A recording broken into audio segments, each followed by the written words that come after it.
there. This is Dr. Simon Middle. I'm really excited to be here today. We're going to talk a little bit about brain chemistry, but really what we're going to talk about is what can we do to make ourselves, to move ourselves from the place of stress and burnout to a place of feeling good, of feeling strong. And so we're going to talk today about one of those hormones that really impacts us, and it's really a big thing.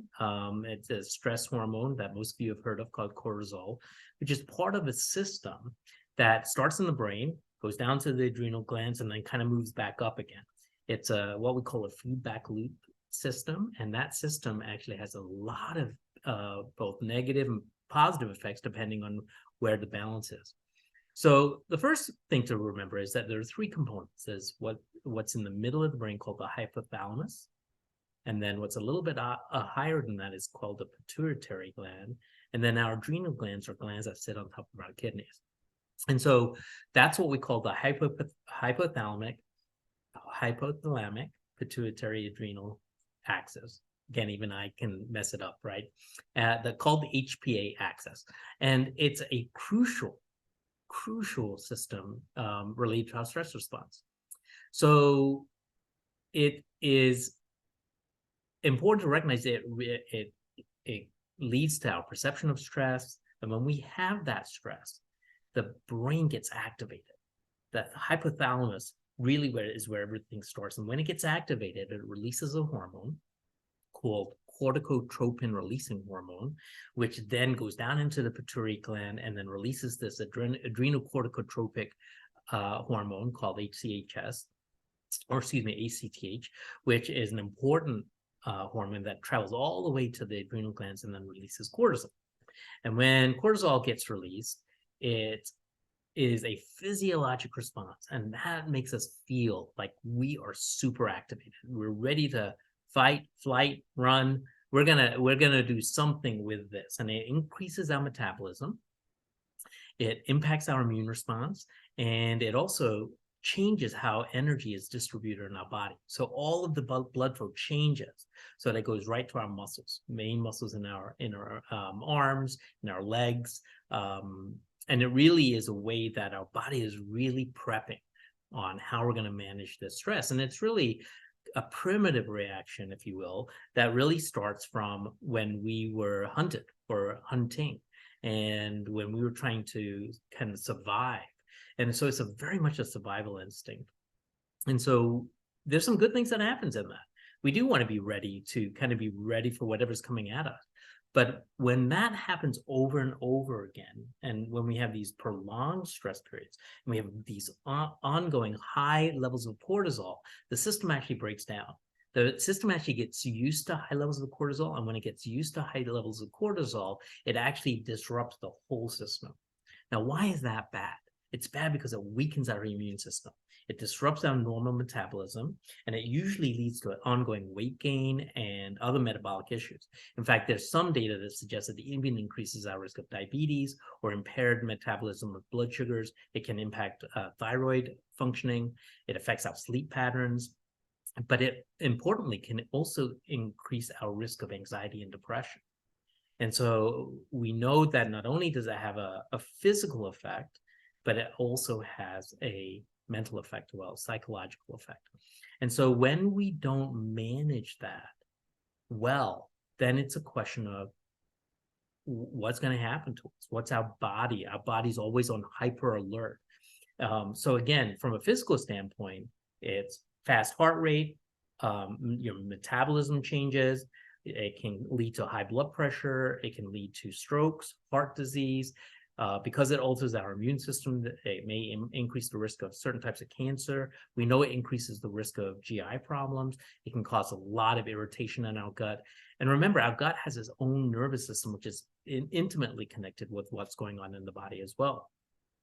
So we need to be really aware that when we don't manage our stress, it has long-standing effects, both psychologically, mentally, and also physically. And so now we need to think about, well, what are we going to do to manage that? How am I going to manage my stress? And this is what we here in our community are really here to help with. We want to help you guys recognize that there's so much we can do to manage our stress and actually change these chemicals in our body, which leads to ongoing, long-standing wellness. So things like, how do we manage our stress just from day to day? Because we all have it, we all face it, but if we don't address it, if we ignore it or we accept it, hey, this is just normal life, that leads to that chronic rise in that cortisol level, which then leads to some of these things. So things that we need to do are things like, are we mindful? Are we aware? Are we maybe doing some meditative practice or yoga practice? What are we doing with our diet? Because we know that certain types of food can actually help us with the sense of well-being, which reduces our cortisol level. I know that Cece's going to talk a lot about that, and I know Andrew's going to do some yoga with us. So we know that those things can really be important. I know Martin's going to talk a lot more and do some more laughter yoga, which also we know that when we laugh a lot, we actually release these endorphins, these enkephalins, which actually impact then the cortisol system and lowers cortisol. And so again, that can really be helpful. It also, when we can do that, improves our level of our quality of sleep. And so we can get more restful sleep. It's interesting when you look at some of the information that's out there, most of us do not get restful sleep. We may sleep for long periods of time, but we may not actually be hitting those restful parts of our sleep cycle, which is really in our REM sleep. And if we don't get to REM sleep, then we're not actually getting truly restful sleep.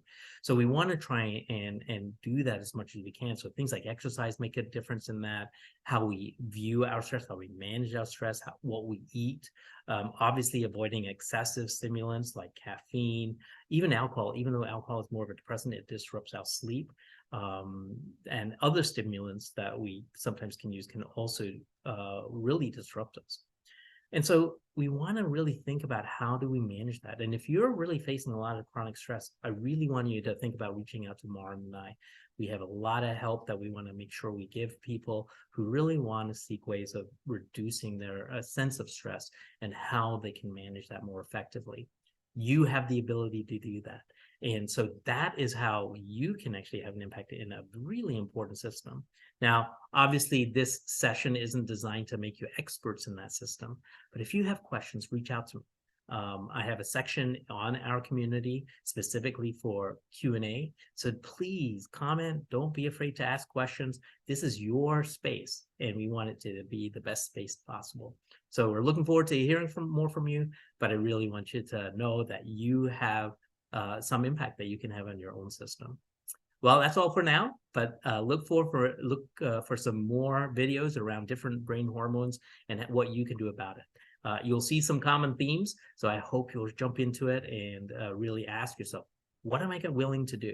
So I want you to think about, what am I willing to do in terms of my stress management? What am I willing to do in terms of meditation or yoga or laughter? What am I willing to do in terms of my diet? What can I change in my diet? And what are maybe some things that I need support in? And again, we're here to help you with that support. Have a great day, and I look forward to your comments and interacting with you in our community.